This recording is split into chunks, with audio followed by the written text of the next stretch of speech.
On today's edition of the Locked On Eagles podcast, we continue to dive into the 2023 schedule, which is tough, but there are some awesome matchups against the Eagles and some star players. We'll get into all that and more on this Friday edition of the Locked On Eagles podcast. You are Locked On Eagles, your daily Philadelphia Eagles podcast. Part of the Locked On Podcast Network, your team every day.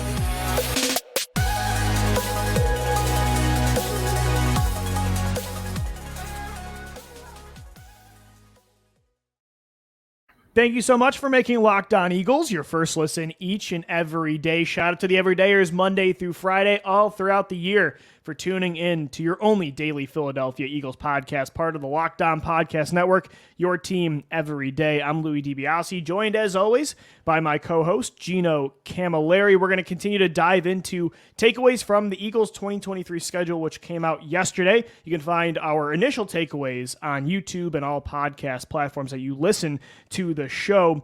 Gino, the Eagles have the toughest strength of schedule in 2023 among all teams in the NFL. They've got some tough stretches, in November, December, playing the Chiefs and then the Bills and the 49ers, Cowboys, Seahawks in a 5-6 week span. Looks pretty tough. Early on, it definitely looks easier. When you woke up today, did you have any new feelings about at least the balance before we get into more of the matchup-based discussions today? How you feel about the schedule one day after? This is the heavyweight realm right now, man. This is what you have to compete with. And if you look at, let's say, the top of the sport in UFC, when Conor McGregor was coming up and you have all these guys that he's fighting, the Jose Aldos of the world, it's like anybody could take it at any given time. And that's really how it feels right now, where, man, there's a contender in the NFC to the Eagles. Who is it right now? It's yet to be decided, but all those guys that you're going to face are still in your league, but they're in the other conference. And that's what you're going to figure out in this stretch of 5 AFC games. I look at those as being ones that you can really find out more about yourself than the typical NFC East. Right, because it's a much better conference with better quarterbacks. Exactly. Like in the NFC East, though, Lou, you're going to play a mucked up game that's either going to be a shootout or a low scoring game. But against those AFC teams that you don't really see on the calendar outside of once every 4 years, but with the Chiefs, it's now 3 years in a row. So with that game in particular, can past faults come back to haunt you, or can you get over that hump? But with playing Buffalo and playing the Jets of the world with Aaron Rodgers, I think what I walk away with is saying you are going to see where your quarterback lies in the grand scheme of everything and how your team adapted on defense to see if they got closer to closing that gap against those teams that are at the top, or if those moves you made were maybe a step back. So we'll see in that department. But I think right now, you got to be excited about this Eagles schedule, because right up front, man, if you get a boatload of momentum and you could keep these guys healthy and you get that middle of the season bye at week 10, right, get ready for that run and you win 3 out of those 5, I think we're sitting pretty. And again, the NFL certainly didn't do the Eagles any favors by completely jumbling all of those tough matchups within a 6-7 week span. Also, you look at the first 6 games, they're definitely easier matchups against teams like New England and Tampa Bay. But at the same time, you get the Washington matchup early on, Minnesota week 2. But 4 of those first 6 games are on the road. So there's also a couple short weeks there as well. So the NFL definitely didn't help Philadelphia. But, also part of it's just a matter of circumstance. Again, you're a first-place team, so you're going to get a first-place schedule. You look at as well, you kind of just got unlucky when it comes to what divisions you play this year. You play the AFC East, which has now Josh Allen and Aaron Rodgers and Tua, who has, Jalen Waddle and Tyreek Hill to throw the football to. You play the NFC West, of course, that includes the San Francisco 49ers, a loaded offense with the Seattle Seahawks, and 2 years ago, the Super Bowl champions and the Rams, who I don't think are going to be great this year, but, you have to go on the road to play LA. So some of it also is just circumstance, and your division got a whole lot better. So again, the NFL didn't really help out, but part of it is just, it's just by chance how this fell. It really is. And that's the thing about the NFL, that why I get so upset at the conversation last year when people said the Eagles didn't play anybody. These schedules are set years in advance outside of that 17th That's game. the thing. Which You play they the just Bills added once the every rotation. 4 years, or the Jets. Like, how do we know Exactly. if you get them 1 year earlier, you play Zach Wilson or Mike White, not Aaron Rodgers. 100%. And it's really the luck of the draw, and it's the luck of the NFL. There's so much luck that goes into it. When is the last time the NFC has been this bad and there's been that big of a gap between the two conferences? Yeah, right. When has that ever happened, right? And you play the one division that actually at least has a couple good teams.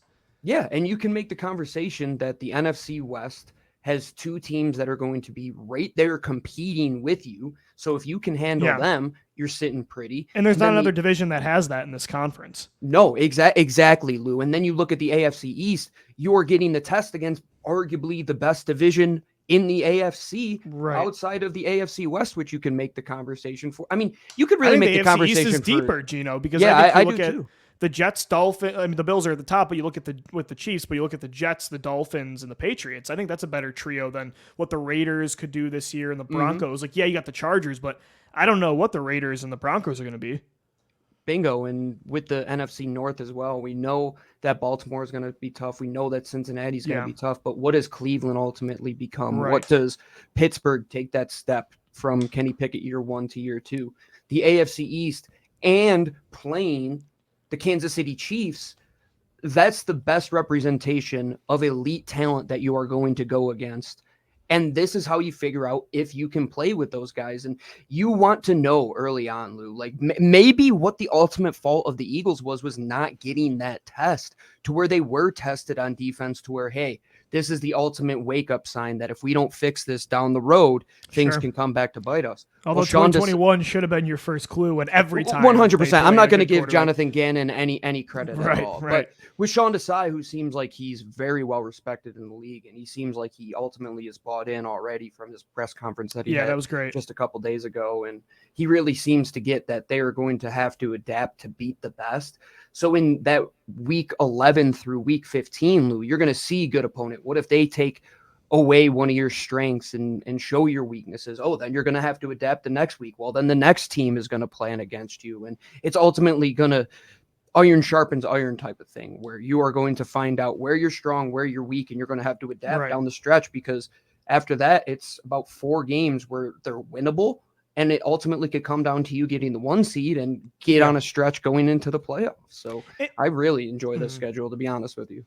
And, at the same time, this is the NFL. Things change every single year. We're saying right now the Seahawks was a tough test, but did we predict that was going to be the case last year with Seattle starting Geno Smith? It could have been Jalen Hurts if they traded for Russell Wilson. But you know what I mean? I mean, we thought the Broncos were going to be great last year, and who thought the Rams were going to fall off the way they did? Right. And so this year, right now on the schedule, it might look like a tough matchup against the Jets, but maybe they're a complete tire fire. Maybe the Dolphins don't have Tua at the time when you play them. Who knows what's going to happen with San Francisco and their quarterback situation. And then maybe, I don't know, like you look at a team down the stretch, maybe there's a surprise team that we don't think is going to be a tough test that is a lot tougher than we gave them credit for. We kind of overlooked that matchup. So that's just the NFL, and this is all on paper in May.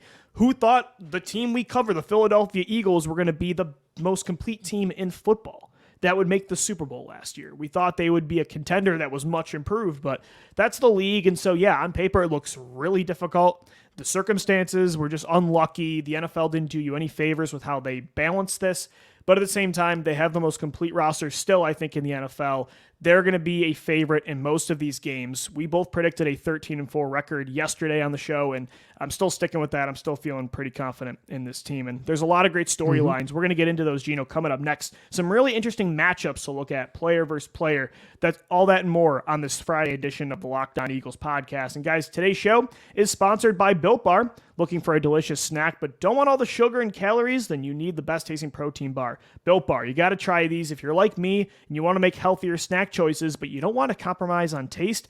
I've got just the thing for you. Built Bars and Built Puffs as well, which got marshmallow. Amazing. Bars are healthy and taste amazing. Seriously, covered in 100% chocolate, dark chocolate, and then they come in some unbelievable flavors like churro, peanut butter, brownie, and cookies and cream. Not sure how Built does it, but these bars taste like a candy bar while maintaining amazing macros. And what's even better, they're healthy. Only 130 calories, 4 grams of sugar with a whopping 17 grams of protein. Now you don't need to wait To get your box, we've been telling you for years to head over to Built.com, which you can still get Built Bars at, but now you can also get them at your local Walmart or Sam's Club when you can still get your specialty flavors at Built.com. Head to your nearest Walmart today, walk to the pharmacy section, and grab yourself a box of Built Bars. And if you're close to Sam's Club, I should say, run in and grab a 13-bar box with our hit flavors, Brownie Batter Puff and Churro Puff. You can thank me later, and we thank Built Bar for sponsoring the Locked On Eagles podcast today.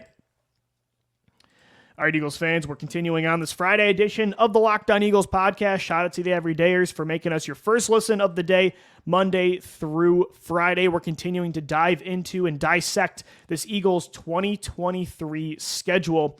And, Gino, we talked about the balance, the difficulty of it, where the easier stretches are, where the tougher ones are, how this all came to be as the Eagles try to run it back and get back to the Super Bowl, and hopefully this year end it with confetti falling down.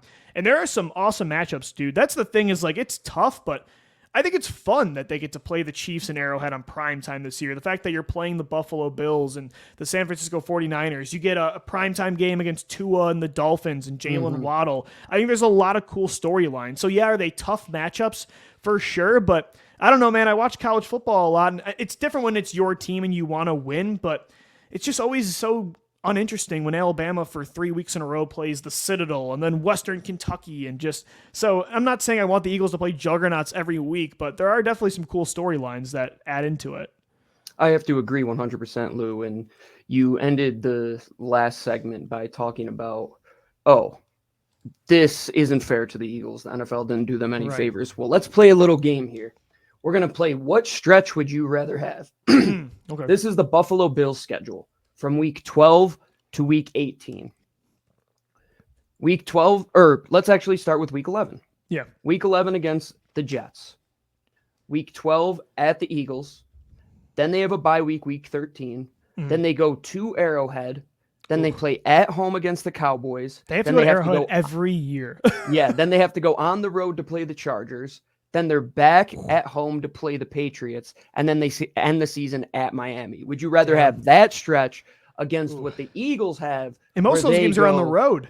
Yeah, a lot of those games are on the road for them, and they're flip-flopping. It's not like they have two home games, 2 road games. It's away, home. Or would you rather have the Eagles stretch where they go bye week, which is week 10, which is pretty favorable, and before that you would have played the Cowboys. After you play Kansas City, Buffalo, San Fran, Dallas, Seattle, New York. Yeah, neither are ideal, but I'd probably say Philly. Yeah, Buffalo didn't get any favors. It's the luck of the draw, folks. Did we check the Chiefs' schedule? How is theirs looking here? I'm sure it's not pretty close to being as difficult, but man, I saw that Bills one yesterday, and I said, okay, this is on par with that stretch that the Eagles have. And I think the NFL is starting to realize, though, Lou, if they put those games that should be the meaningful games towards the end of the year, you don't have that week 11 or week 12, whatever it is in the SEC, where you are playing Austin P and your Alabama or LSU versus the Western Kentuckys of the world. This is setting up nicely to have those big time matchups, man. How many of those games for the Eagles between November 5th and the next month, Christmas, are must-watch games? They're all primetime games. Which, and again, that's what the NFL is going for. And so I totally understand that. That's why the journalist and the content creator in me understands what they're doing. The fan in me doesn't love it because it's going to be anxiety inducing and stressful as they're just going gauntlet. It's going to feel like the playoffs for sure. But, I'd rather have the NFL want my team to be in those games than not. Right. So that's one way to look at it for sure. And, there's a lot of cool storylines as we were talking about before. You look at some of these matchups. There are some fun ones when it comes to player versus player, potential revenge stories. How about just starting at, week 2, you get Darius Slay again against Justin Jefferson. Last year, he completely erased JJ week 2. And so you get that battle. And there are some really good Eagles corners against fellow, opposing receiver battles. You look at that battle with Justin Jefferson, but then Washington's trio, Seattle's trio, the Hill Waddle duo of Miami, Dallas and San Fran have some great receivers. There are definitely some big time heavyweight fights there. And you even look at Washington, man. You can go with any of those 3 guys that they got. And I love that their offense trio. is going to be if only they had a quarterback. Yeah, if only they didn't have Sam Howell, right? And I think week 1 is going to be super interesting, Lou. That Tom Brady honoring him that day just makes it so perfectly set I need up. Brandon Graham to do his typical like trash talking. They have to mic. Who else would they mic up to that game? If Brady, can you imagine if Brady's like the honorary captain to flip the coin, and you know how Brandon Graham every time he goes up, he's trash talking. He should be like, I remember 100%. Putting you down 1-2. He'd 100%. Say something like that. And then week 2 against Minnesota, that's always those two fan bases still don't like each other after the Super Bowl. And week 3, I mean, it is a mini revenge game right after they kicked your rear end a couple years ago in the playoffs. And you're just going to continue to play games that have intrigue. And that's the thing about the Eagles. Like those years when they had Sam Bradford, even the Dallas games didn't have intrigue. It's like, no, because we had like a ton of their players that still wanted to be on their team. So it didn't feel like a rivalry. Exactly. But this year, every matchup is intriguing. And Sunday Night Football against Miami, Tua versus Jalen Hurts. I can't wait for that matchup. Like Devontae Smith versus Jalen Waddle. That's going to be. You got Tyreek Hill on that side against Slay and Bradbury. That's going to be a great. Ramsey's there now. I mean, Darius Slay. I think two really good young coaching staffs. That's a good fight on Sunday Night Football. It's going to be a very offensive-minded game, I would have to say. And they have a good defense as well. They have Jalen Ramsey there now. They have all of the Oregon safety. They have 3 Oregon safeties, which is insane. Javon Holland, McKinney, and Bennett, who just went there this year. Unbelievable that you could get 3 of them. But you look at the rest of the schedule, Lou, I'm just saying our player props better be on this year, because there are sometimes that there's going to be a matchup where we say, man, how are they going to get past the defensive secondary of Buffalo with White, and how good is Kyrie Elam going to be? And on the other side, how are you going to shut down? Poyer and Hyde as well, and Tyler Lockett and DK Metcalf, and now Jackson Smith and Jigba, dude. That Seattle game I'm looking forward to, because then you flip the field and it's Devontae Smith and A.J. Brown against it's one of my favorite, if not my favorite, cornerback duo in the league. Tariq Woolen and Devin Witherspoon, right? A Rookie of the Year finalist in Woolen last year, who was my guy, and then Witherspoon was both of ours. One of our 2 favorite corners with Christian Gonzalez as well. So that game itself, very sneaky, and it's coming off of you got the Kansas City game, and then Buffalo, and then San Francisco. So it's in Dallas too. So it's kind of buried under like 4 incredible games behind it. But I'm excited for that Seattle game, and I need a W in Seattle, man. I don't know if I've even ever seen it in my life. I don't think I, as an Eagles fan, have ever seen them beat Seattle. You know what's hilarious? In Seattle. The game that decided my fandom was an Eagles versus Seahawks game back in 2000. I said, whoever wins this game, I'm going to become a fan. I'm 3. I don't at that point. I know. I'm dating myself. So that's so far away, and they haven't beat them in 7 straight attempts, Lou. That would be such a big one too. And one of those games that you might get twice in a calendar, or not in a calendar month, but a month away from each other, with potentially a first-round playoff matchup. If you don't get the 1 seed, you might play the 2, and let's say they come in second in the West to San Francisco. One thing I'm also very excited about this year, Lou, is to see the Eagles' offensive line go against some top-notch pass rushers, just like right off the bat. I mean, you're going to get Matthew Judon, Josh Uche, talk about athleticism versus athleticism in that very first week. Then Minnesota the following week, they already had Hunter. You got Marcus Davenport. They add Marcus Davenport. And then later on in the season, you're going to get that stretch of Kansas City, who's only continuing to get deeper on the defensive line. San Fran adds Javon Hargrave. Von Miller, if he's healthy for Buffalo towards that part of the year. Seattle has only gotten deeper on their line as well. Dallas, you got to keep Micah Parsons and DeMarcus Lawrence at bay once again.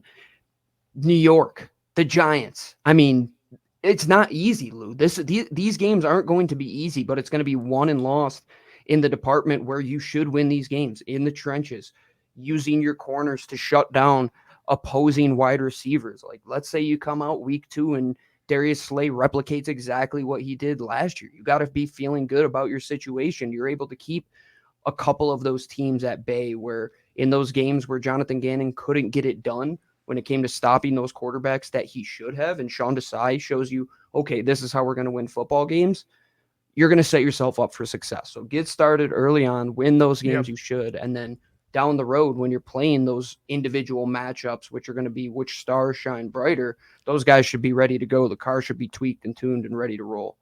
And it's fun to be a part of some of what the NFL sees as the best quarterback matchups in the league. Jalen Hurts, like last year, I said this on the show yesterday. Last year, I was terrified of, can Jalen Hurts hang with Aaron Rodgers or heck, even Kyler Murray and Trevor Lawrence? This year, I say I can't wait to see him against Patrick Mahomes, against Aaron Rodgers again. That was a great shootout last year that Hurts won against Josh Allen. So that's going to be a definitely fun storyline to look at too. And so, yeah, there's a lot of challenges, but I'd rather be a part of those and confident the Eagles still can come out of those on the other side with a win than, the opposite feeling. So, Gino, we got one more segment. I want to talk a little bit about Kelly Green, what games we might think the Eagles could use their new jersey. We'll wrap up the Friday show as we used to with some jersey talk, all that and more, here on the Locked On Eagles podcast. All right, Eagles fans, we're wrapping up this Friday edition of Locked On Eagles. Shout out to the everydayers. Thanks for making us a part of your day, your first listen every single day, Monday through Friday, all throughout the year. We are dissecting the 2023 schedule for the Birds, which came out last night as the NFL milked it for what felt like forever, Gino. But that's the NFL for you, and I think that's why it's a fun league, and it's a fun league to cover every single day. So we've talked about basically everything you can about this schedule, the balance of it, what are the toughest stretches, the easiest stretches, primetime games and holidays, and what player matchups we're looking forward to. The only other thing that I can think of that we haven't really hit on is, when are they finally going to wear the jersey that we've been waiting to see since 2010 when Michael Vick was wearing it? And it's the Kelly Green. We know Jeffrey Lurie is going to unveil that alternate this year. It's going to take the place of the black jersey, although I wish the NFL would just allow all jerseys so we could see that as well at some point this year. But Kelly Green's going to be the alternate. I'm sure they'll unveil what it looks like, I would guess, in June. We know Lurie wants it to look as close to the Cunningham 90s look as possible. But now it's when they wear those jerseys. And so I don't know when, but I have a few preferences. Gino, I would love to see, looking at that green on Christmas against the Giants, that would be amazing, right? And maybe the Giants, it's at home. The Giants wear their 90s look. Oh, that would be incredible. I think that's the ultimate jersey satisfaction game. If they wore that Giants red with the Eagles Kelly They green, should unveil it in that first game against Dallas at home. I think that'd be perfect. Ooh. I think that's perfect. Week 9, you think they wait that long? I think probably not, but I think that would be cool. Against Dallas at home, I think they would do it week 2, like get it out of the gate week 2. First home game. Why not? Minnesota? Yeah, why not? Yeah. That would be cool if they were started the first season home game when they in 2010, they did against Green right? Bay. Yep. Yeah, because they were celebrating the anniversary of the 1960 championship team. Yeah. Do you think they go with the old school logo on it? I think so. I think Lurie should, and I like that he said, I'm trying to make it as close to the 90s as possible, because there's sometimes teams try to do a modern classic look, and it's like they tried a little bit too hard. So, for instance, the Rams, like when they brought back their old 90s look, they were still, that was because of the rules. They were using their Navy helmet. But for instance, like the Denver Broncos, they were using their 90s look, but they were using Navy and trying to make it look a little modern. For me, I think they're going to use the classic bird on the side with the green. I think they should just literally bring back the 90s look the way it was and don't touch it. So, I think they will. Agree. Based on what Lurie said, I'm feeling confident. Of course, it's going to look a little modern with Nike making it, but just don't try to put your own little touch on it. It doesn't need it. That's not what we're trying to do with this jersey. If you want that, then make a new jersey. This is vintage for a reason. And you've waited so long for it. Right. You don't want... I love that you made this tweet that Star Wars fans hate like all the movies. I'm the opposite. Yeah, Star Wars fans don't actually like Star Wars. They like I love Star Wars. Was my tweet. But like everybody was waiting for 7, 8, and 9 to come out for so long, and everybody was miserable, and everybody was waiting for 1, 2, 3 to come out, and everybody was miserable. Like that's how Marvel fans are starting to get, man. They want to just hate the movies. Exactly. Let's just take the 90s jersey and make it once again what was so beloved by Eagles fans. And it's so beautiful, and the jersey sales are going to go bananas, to the point, Lou, where you said, why don't they just allow all jerseys? I mean, the Dallas Cowboys, for example, how badly should they want multiple jerseys? How many people would buy that jersey? And talk about other people revenue. should. The Cowboys, though, for some reason, they are so like egotistical. Like, this is how we look. Like, they only really use their one. Well, they have, multiple retro throwbacks that they can go and they to, should wear especially more with the helmet too. And that's what I'm saying. Why wouldn't you want arguably the biggest brand when it comes to sports in your league, maybe in the world, to not be able to sell more options, which would get more people hands on? The reason I only buy jerseys maybe once every 5 years is because there's 2 freaking colors and there's no use for me to get a new I don't buy one. jerseys. Gino, the last time I bought an Eagles jersey was probably 2016 when they drafted Wentz. I haven't bought one since.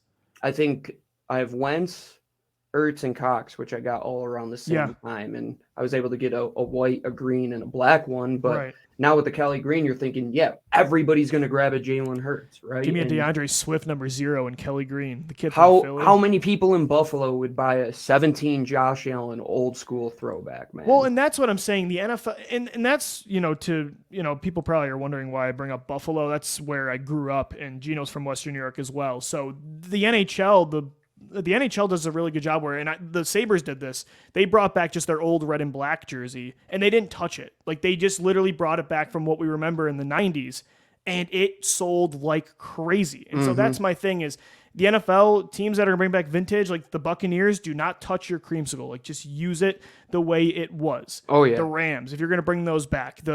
I hate that the Titans get to use the Oilers and not Houston, but, to me, like, Seattle's going to bring back that teal jersey at one point. Wait for the teal. Like, the Denver Broncos literally bring back the Elway 80s jersey and just don't touch it. Yeah, that's my thing, because, again, Gino, if you want to put your own spin on it, then just make a new jersey. Like, this is vintage for a reason. And I would say give me that Christmas game against the Giants.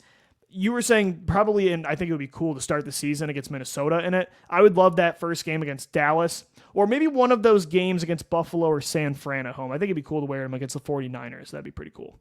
I think a Buffalo and Philly throwback game in Philly. 2 of my favorite jerseys, cool. The 90s Bills and the Cunningham and Jim Kelly look. Ooh. One of the few things I like about Buffalo is those jerseys. Yeah, I will give them credit there. But when you look at it, the idea and the opportunity to come out on Thursday night under the lights in those Kelly Green jerseys, Lou, when would they ever look more beautiful? Yeah, when would that stadium ever be louder?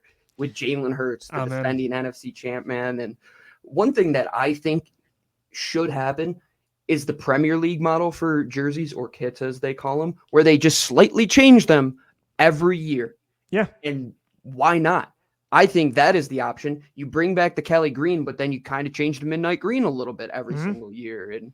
Or you just continue to expand and you have 27 jerseys like the Oregon Ducks, and that's you're what able I to sell I want millions jersey and millions freedom. of dollars. Yeah. And you're able to make our studios look awesome because we have 7 different jerseys. That's what I'm saying. From. And like, I like bad, ugly jerseys too. After a while, I think it's funny. I mean, these guys, the yellow. That's yellows, what made me think of it. As I saw the Yellow Jacket jerseys on your wall. I think it'd be funny to wear those now. Like, are they good looking? No, but after a while, to me, ugly jerseys become classic. Oh, yeah. They kind of become nostalgic. Charlotte Bobcats. Yeah, exactly. They're terrible, but we love them because they're terrible. All right, guys, that's going to do it for another week of shows right here on the Locked On Eagles podcast. Thanks so much for making us a part of your day, your first listen every day. Shout out to the everydayers. Really appreciate you. We'll be back next week again, Monday through Friday, wherever you get your podcasts, and on YouTube as well. You can follow us on Twitter at LockedOnBirds, at DiBiase LOE, and at GC24_football. For Gino Camilleri, I'm Lou DiBiase signing off. As always, thank you for downloading, thank you for watching and listening, and let's go Birds. Fly, Eagles, fly.